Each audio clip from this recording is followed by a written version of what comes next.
Hello friends, welcome to study with Khushi. मैं खुशी देवांगन संविधान के इस क्विक रिवीजन में आप सबका स्वागत करती हूँ। पिछले लेक्चर में हमने नागरिकता के ऊपर चर्चा की थी। इस लेक्चर में हम मौलिक अधिकार के बारे में जानेंगे। चलिए देखते हैं कि आखिर मौलिक अधिकार हैं क्या। मौलिक अधिकार से तात्पर्य संविधान द्वारा प्रदत्त ऐसे अधिकार से है जो व्यक्ति के संपूर्ण विकास, चाहे वो बौद्धिक हो, नैतिक हो या आध्यात्मिक हो, सभी तरह के विकास के लिए अत्यंत आवश्यक है। राज्य सरकार भी इसे आपसे छीन नहीं सकती। राज्य सरकार का हस्तक्षेप वर्जित है। न्यायालय द्वारा इसे प्रवर्तित किया जा सकता है। आप इसके लिए न्यायालय की शरण ले सकते हैं अगर आपके मौलिक अधिकारों का हनन हो रहा हो। ठीक है, चलिए देखते हैं मौलिक अधिकार संविधान के भाग 3।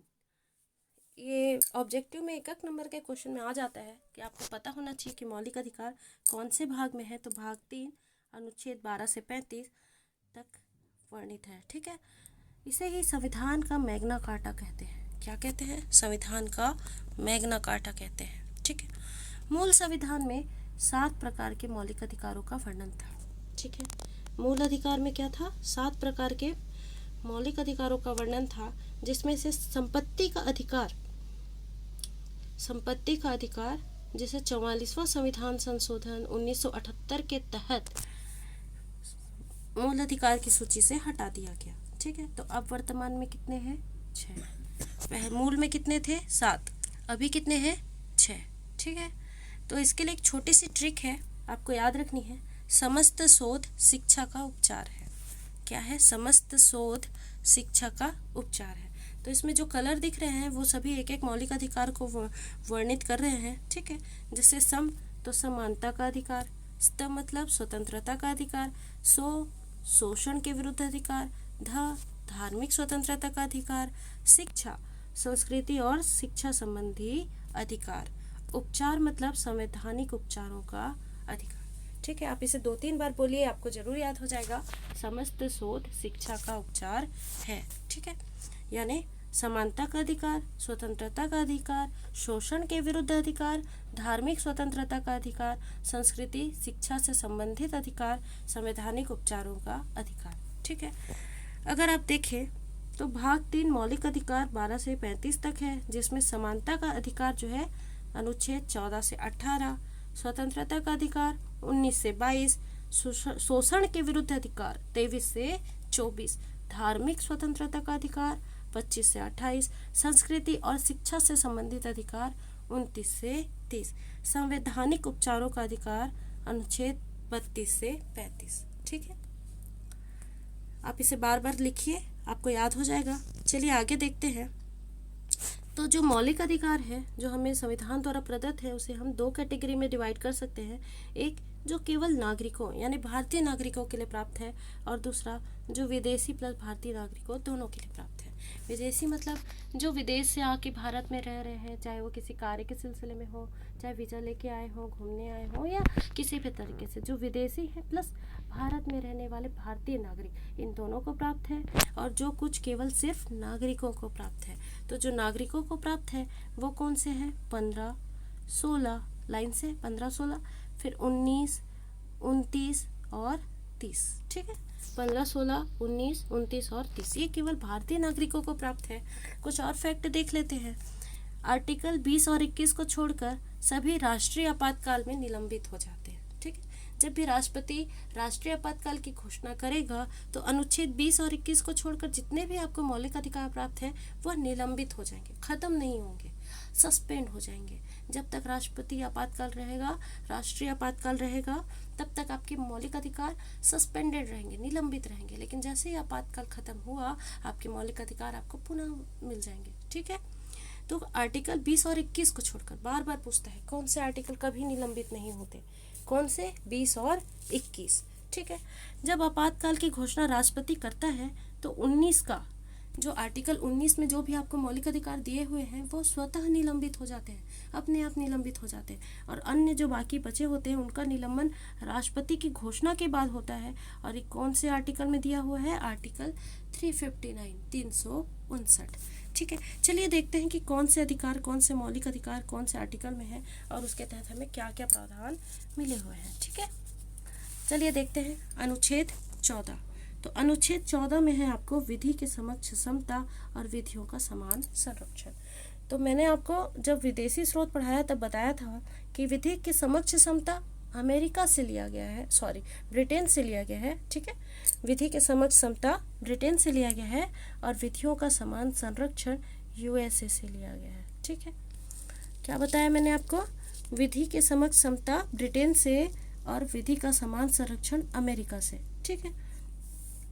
तो इसके तहत आपको क्या अधिकार मिलते हैं कि कोई भी व्यक्ति चाहे विदेशी हो चाहे भारतीय नागरिक हो, विधि के समक्ष कानून के समक्ष समान रूप से बराबर होंगे, ठीक है, समान रूप से होंगे, किसी के साथ कोई भेदभाव नहीं होगा, ठीक है।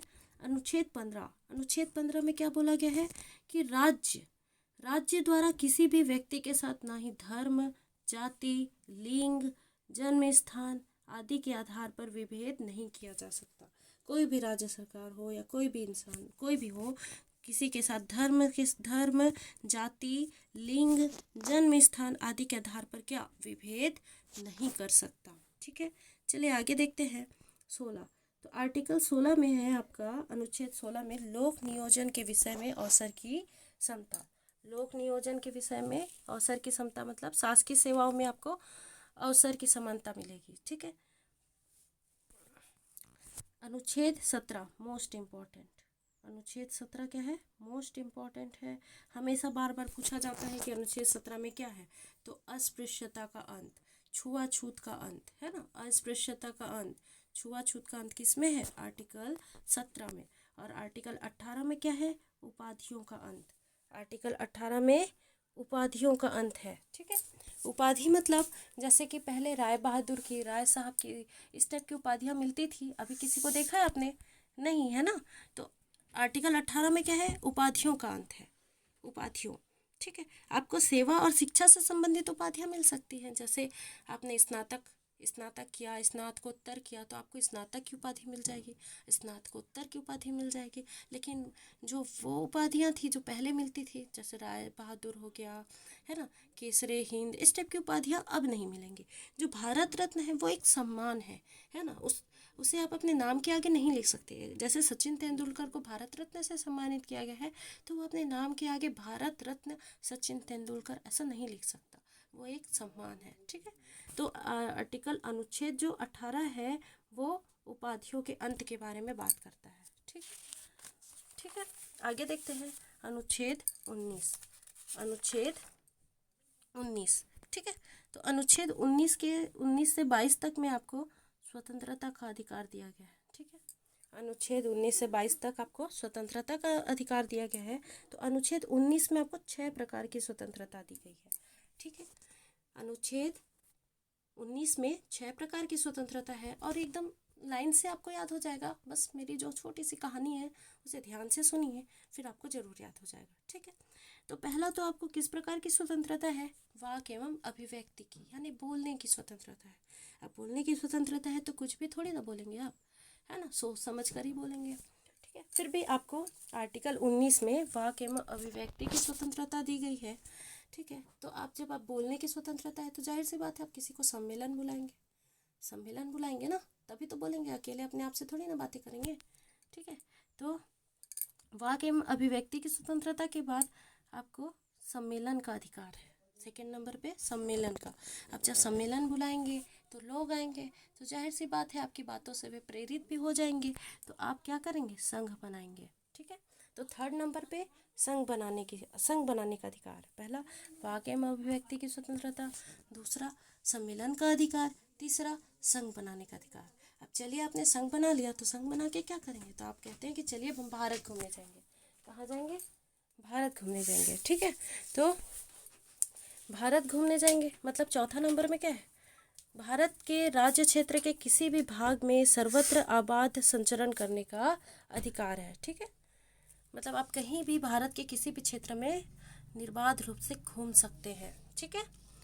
तो संघ बना लिया, घूमने चले गए। अब घूमने चले गए तो आपको, जैसे मान लो आप उत्तराखंड घूमने चले गए, वहाँ गए, आपको वहाँ की वादियाँ, वहाँ के नज़ारे बहुत अच्छे लगने लग गए, तो आप चाहेंगे कि वहाँ बस जाए, है ना। तो आर्टिकल जो 19 के तहत आपको 5वां नंबर का अधिकार है वो यही है कि आप भारत के किसी भी राज्य क्षेत्र में निर्बाध रूप से संचरण कर रहे हैं तो निवास भी कर सकते हैं, बस जाने का भी अधिकार है, आप वहाँ निवास कर सकते हैं, है ना। फिर आप जैसे निवास करने गए तो मान लो उत्तराखंड में ही निवास कर लिया आपने, तो आप बर्फ़ खा के तो नहीं जी सकते, तो जाहिर सी बात है आप व्यापार करना चाहेंगे ताकि आपके पास इनकम हो, है ना।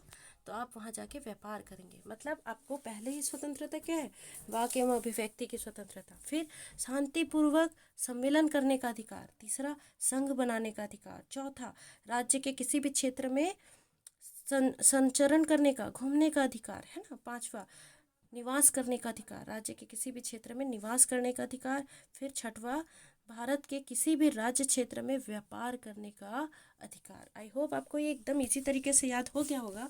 चलिए आगे देखते हैं अनुच्छेद 20।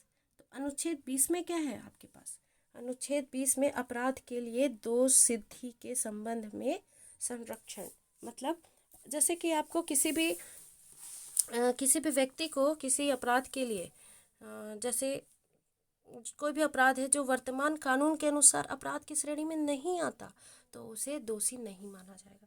मान लो आपसे कोई गलती हुई है जो पहले तो अपराध था, ठीक है, लेकिन अभी जो कानून बना है उस कानून के अंतर्गत वो अब अपराध की श्रेणी में नहीं है, तो आपको दोषी नहीं माना जाएगा, ठीक है। सेकेंड, आपको किसी भी अपराध के लिए सिर्फ एक ही बार दंड होगा, 2 बार दंड नहीं दिया जाएगा, सिर्फ एक बार दंड दिया जाएगा, ठीक है। और किसी भी व्यक्ति को स्वयं के विरुद्ध गवाही देने के लिए बाध्य नहीं किया जा सकता, ठीक है, कि ये नहीं किया जा सकता कि तुम अपने खिलाफ गवाही दो कि तुम्ही ने अपराध किया है, तुमने ये किया है, ऐसा किसी को बाध्य नहीं किया जा सकता। तो ये सब का संरक्षण किस में है आपके अनुच्छेद 20 में, ठीक है। अनुच्छेद 21 मोस्ट इम्पॉर्टेंट, प्राण एवं दैहिक स्वतंत्रता। प्राण एवं दैहिक स्वतंत्रता, मैंने आपको स्टार्टिंग में ही बताया था कि आर्टिकल 20 और 21 जब राष्ट्रीय आपातकाल लगता है या कोई भी आपातकाल की घोषणा होती है तो 20 और 21 कभी निलंबित नहीं होता। क्यों? क्योंकि इसमें अपराध के लिए दोष सिद्धि के संबंध में संरक्षण है, और 21 में क्या है, आपको प्राण एवं दैहिक स्वतंत्रता का अधिकार है, जीवन जीने का अधिकार है, गरिमा में जीवन जीने का अधिकार है, ठीक है। कैसा जीवन जीने का अधिकार है? गरिमा में जीवन जीने का अधिकार, क्योंकि जीवन तो हर कोई जीता है, पशु भी जीता है, पक्षी भी जी रहा है, मछली भी जी रही है, तो हमें क्या फ़र्क रहेगा, है ना। जीवन जीने का अधिकार है तो कैसे जीवन जीना है, गरिमा में पूर्ण जीवन जीना है।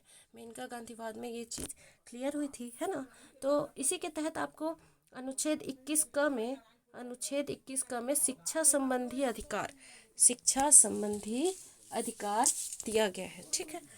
मतलब अनुच्छेद 21 को 86वें संविधान संशोधन 2002 के द्वारा मूल संविधान, मतलब जो संविधान में जोड़ा गया है संशोधन के द्वारा, ठीक है। इसमें 6 से 14 वर्ष आयु के बच्चे को निःशुल्क अनिवार्य शिक्षा का प्रावधान है, अधिकार है। बच्चे के पास क्या अधिकार है? 6 से 14 वर्ष के बच्चे के पास निःशुल्क अनिवार्य शिक्षा का अधिकार है, ठीक है। अनुच्छेद 22 में क्या है? निरोध एवं गिरफ्तारी से संरक्षण। मान लीजिए मैं आपको बताती हूँ कि आपके पास इसके तहत कौन से मौलिक अधिकार हैं। तो अगर कोई व्यक्ति है जिसको सामान्य विधि के अंतर्गत गिरफ्तार कर लिया जाता है, ठीक है, तो उसे गिरफ्तारी के अंतर्गत भी संरक्षण प्राप्त होगा। किस प्रकार का संरक्षण प्राप्त होगा? कि अगर कोई व्यक्ति कि जिसे गिरफ्तार कर लिया गया है उसे शीघ्र बताया जाएगा, शीघ्र क्या किया जाएगा? बताया जाएगा कि उसे क्यों गिरफ्तार किया गया है, किस कारण से गिरफ्तार किया गया है, ठीक है। उसके बाद जैसे ही उसे गिरफ्तार किया जाता है तो उस व्यक्ति के पास यह अधिकार होगा कि वह अपने रुचि से किसी भी वकील से परामर्श कर सकता है, अपने बचाव के लिए बचाव करने का उसको अधिकार है, ठीक है। फिर उसके बाद उसको क्या करेगा? मान लो गिरफ्तारी हो जाती है तो उसके 24 घंटे के भीतर व्यक्ति को किसी भी नियरेस्ट मजिस्ट्रेट के समक्ष प्रस्तुत किया जाना आवश्यक है। 24 घंटे से अधिक बिना किसी मजिस्ट्रेट के आदेश के बिना आप उसे कैद करके नहीं रख सकते, ठीक है। तो गिरफ्तार होने के बाद भी आपके पास इतने सारे अधिकार हैं, ठीक है। पहला कि जब भी आपको मान लो किसी ने आपको गिरफ्तार कर लिया है, किसी व्यक्ति को गिरफ्तार कर लिया, तो शीघ्र उसे बताया जाना चाहिए कि उसे किस कारण से गिरफ्तार किया गया है। फिर वो वकील से परामर्श करने का अधिकार रखता है, और वह व्यक्ति जिसे गिरफ्तार किया गया है उसे 24 घंटे के भीतर किसी मजिस्ट्रेट के समक्ष प्रस्तुत किया जाना है। अगर वो 24 घंटे के भीतर प्रस्तुत नहीं करता तो उससे अधिक, मतलब बिना मजिस्ट्रेट के आदेश के बिना उसे 24 घंटे से अधिक कैद करने का अधिकार नहीं है। ठीक है। अब इसमें एक अपवाद है कि अगर किसी शत्रु देश का व्यक्ति है जिसे गिरफ्तार किया गया है या निवारक निरोध अधिनियम के अंतर्गत गिरफ्तारी हुई है तो उसे इस तरह का संरक्षण नहीं मिलेगा। निवारक निरोध विधि ऐसा है, मतलब जिसमें किसी व्यक्ति को अपराध होने से पहले ही गिरफ्तार कर लिया जाता है ताकि वह अपराध ना कर सके। ठीक है, चलिए आगे देखते हैं। शोषण के विरुद्ध अधिकार। शोषण के विरुद्ध अधिकार कहाँ है? आर्टिकल 23 से 24 में है। ठीक है, इसमें अनुच्छेद 23 में क्या है आपको? मानव के दुर्व्यापार एवं बलात्श्रम पर का प्रतिषेध। मतलब मनुष्य का नहीं आप दुर्व्यापार कर सकते हैं, ना उसको बेकार श्रम करवा सकते हैं। इसमें वेश्यावृत्ति भी शामिल है। इस टाइप का हम कोई कुकृत्य नहीं करवा सकते। अनुच्छेद 23 में आपको इससे संरक्षण या आपको मौलिक अधिकार प्रदान किया गया है। अनुच्छेद 24 बालकों के नियोजन का प्रतिषेध। मतलब जो भी 14 वर्ष से कम आयु के बालक हैं, बच्चे हैं, ठीक है, उन्हें किसी भी कारखाने में या किसी भी जोखिम पूर्ण कार्य में आप नहीं लगा सकते। ठीक है, इससे बालकों को संरक्षण प्रदान किया गया है। ठीक है, अनुच्छेद 25 से 28। तो अनुच्छेद 25 से 28 में धार्मिक स्वतंत्रता का अधिकार है। कौन सा अधिकार है? धार्मिक स्वतंत्रता का अधिकार। ठीक है, 25 से 28 में है। अनुच्छेद 25 में अंतःकरण धर्म के आचरण की स्वतंत्रता और धर्म का प्रचार प्रसार करने की स्वतंत्रता। मतलब आप किसी भी धर्म को मानने के लिए स्वतंत्र है। ठीक है, अनुच्छेद 26 धार्मिक कार्यों के प्रबंध की स्वतंत्रता। मतलब आप अपने धर्म से रिलेटेड कोई भी कार्य करने के लिए स्वतंत्र है, उसका प्रबंधन करने के लिए स्वतंत्र है। ठीक है, अनुच्छेद 27 धर्म की अभिवृद्धि के लिए करों के संदाय एकत्रण से स्वतंत्रता। मतलब जो भी विशेष धर्म है, धार्मिक संस्थान है, उनको कर देने से छूट है। ठीक है, उनको कर देने से क्या है? छूट है। अनुच्छेद 28 धार्मिक शिक्षा में अनुपस्थित होने से स्वतंत्रता। मतलब अनुच्छेद 28 के तहत आपको ये कहा जा रहा है कि जो राज्य द्वारा पूर्णतः पोषित संस्था है, जो राज्य पोषित कर रही है, ऐसे किसी भी संस्था में किसी भी प्रकार की धार्मिक शिक्षा नहीं दी जाएगी। ठीक है, और अगर किसी संस्था में दी जा रही है ना, तो राज्य द्वारा मान्यता प्राप्त संस्था में धार्मिक शिक्षाएं दी जा सकती है, मान्यता प्राप्त। ठीक है, बशर्ते, इसमें कुछ शर्त है, इसके लिए लोगों को अपनी सहमति देनी होगी, कोई ज़बरदस्ती नहीं होगी। ठीक है, चलिए आगे देखते हैं। आर्टिकल 29 से 30 तक है ना। तो इसमें क्या कहा गया है? अनुच्छेद 29 में अल्पसंख्यकों के हितों का संरक्षण है। ठीक है, उन्हें अपनी विशेष भाषा, लिपि, संस्कृति को बनाए रखने का अधिकार है। अनुच्छेद 30 में क्या है? शिक्षा संस्थानों की स्थापना और प्रशासन करने का अल्पसंख्यक वर्गों को अधिकार है ना। ठीक है, अब आगे देखते हैं। सॉरी, मिस्टेक हो गई। अनुच्छेद 31। तो अनुच्छेद 31 में क्या है आपका? संपत्ति का अनिवार्य अर्जन। मतलब जो संपत्ति का अधिकार था वो मूल संविधान में तो मौलिक अधिकार था। मैंने आपको बताया कि मूल संविधान में आपके पास 7 मौलिक अधिकार थे, लेकिन 44 अमेंडमेंट यानी 44वां संविधान संशोधन अधिनियम 1978 के द्वारा इसे संपत्ति के अधिकार को मूल अधिकार की सूची से हटा दिया गया। अब ये क्या है? मूल अधिकार नहीं है, बल्कि एक विधिक अधिकार है, कानूनी अधिकार है, और इसे भाग 12 में अनुच्छेद 300 का में रखा गया है। ठीक है, अभी जो पीएससी का एग्ज़ाम हुआ था उसमें इसे गलत लिया गया है। अब पता नहीं पीएससी का स्रोत कौन सा है, पर हम जो लक्ष्मीकांत है या जो भी ऑथेंटिक बुक है उससे पढ़ रहे हैं, और जो संविधान में लिखा गया है मैं वही बता रही हूँ आपको। ठीक है, तो संपत्ति का अधिकार क्या है? अब विधिक अधिकार है। कौन से भाग में है? भाग 12 अनुच्छेद 300 का। ठीक है, आगे देखते हैं। संवैधानिक उपचारों का अधिकार। अनुच्छेद 32 संवैधानिक अधिकारों, जो उपचारों का अधिकार है वो आर्टिकल 32 में है। ठीक है, बहुत आईएमपी है, इसके बारे में पूछा जाता है हमेशा। ठीक है, तो संवैधानिक उपचारों का अधिकार जो है अनुच्छेद 32। ठीक है, अगर आपसे आपके किसी भी मौलिक अधिकारों का हनन हो रहा है, ठीक है, मौलिक अधिकारों का क्या हो रहा है? हनन हो रहा है, तो आप न्यायालय की शरण ले सकते हैं। तो उच्चतम न्यायालय 5 प्रकार की रीट जारी करता है, ठीक है। और जो उच्च न्यायालय है यानी हाई कोर्ट आर्टिकल 226 के तहत 6 प्रकार की रीट जारी करता है, ठीक। सुप्रीम कोर्ट अनुच्छेद 32 के तहत रीट जारी करता है। हाई कोर्ट अनुच्छेद 226 के तहत रीट जारी करता है, ठीक है। सुप्रीम कोर्ट क्या करता है? अनुच्छेद 32, हाई कोर्ट अनुच्छेद 226, याद रखेंगे आप, ठीक है। और रीट जारी करने के अधिकार में सुप्रीम कोर्ट सिर्फ 5 प्रकार के रीट जारी करता है, जबकि हाई कोर्ट 6 प्रकार के रीट जारी करता है। देखते हैं कौन कौन से रीट जारी करते हैं वे। बंदी प्रत्यक्षीकरण, परमादेश, प्रतिषेध, उत्प्रेषण, अधिकार परीक्षा, ठीक है। जो हाई कोर्ट है वह भी यही 5 प्रकार के रीट जारी करता है। बंदी प्रत्यक्षीकरण, परमादेश, प्रतिषेध, उत्प्रेषण, अधिकार परीक्षा, और इसके साथ में एक और रीट जारी करता है जिसका नाम है समादेश। चलिए देखते हैं इसमें क्या क्या विषय क्षेत्र है, क्योंकि हमेशा मैच द फॉलोइंग में सब पूछा जाता है तो आपको याद रखना है, ठीक है। जो बंदी प्रत्यक्षीकरण है वह सशरीर प्रस्तुत करे। इसका विषय क्या है? सशरीर प्रस्तुत करे। इसका मतलब यह है कि अगर किसी व्यक्ति को किसी ने बंदी बना कर रख लिया है ना, या अवैध रूप से गिरफ्तार कर लिया है, या कैसा भी बंदी बना के रख लिया है, तो सुप्रीम कोर्ट हो या हाई कोर्ट हो, न्यायालय यह रीट जारी कर सकती है कि संबंधित व्यक्ति को 24 घंटे के भीतर, कितने घंटे के भीतर? 24 घंटे के भीतर सशरीर प्रस्तुत करे। कैसे प्रस्तुत करे? सशरीर प्रस्तुत करे। तो ऐसा विषय पूछा जाता है कि बंदी प्रत्यक्षीकरण का क्या है। ऐसे 5 ऑप्शन दे देंगे आपको, उसमें मैच द फॉलोइंग में उसको मैच करना है, या फिर ऑप्शन चूज़ करना है कि ये है ये नहीं है, या फिर करेक्ट इनकरेक्ट दे देगा। तो आपको पता होना चाहिए कि हाँ इसका विषय है, तो आप सही गलत सब अच्छे से बना पाएंगे, है ना। इसलिए ध्यान से सुनिए, ठीक है। परमादेश, परमादेश मतलब हम आदेश देते हैं। परमादेश मतलब हम आदेश देते हैं। किसको आदेश देगा? राजकीय अधिकारी को, शासकीय कर्मचारी को, है ना। क्यों? वो अपने पद का सही तरीके से कर्तव्य का पालन नहीं कर रहा, इसलिए न्यायालय क्या करती है? उसको आदेश देती है। हम आदेश देते हैं। ये कैसा रीट है? कार्यालयीन रीट है, ठीक है। अधिकार परीक्षा, अधिकार परीक्षा मतलब उससे पूछती है कि आप अपने पद पर प्रकाश डालें, आप अपने पद पर प्रकाश डालें, है ना।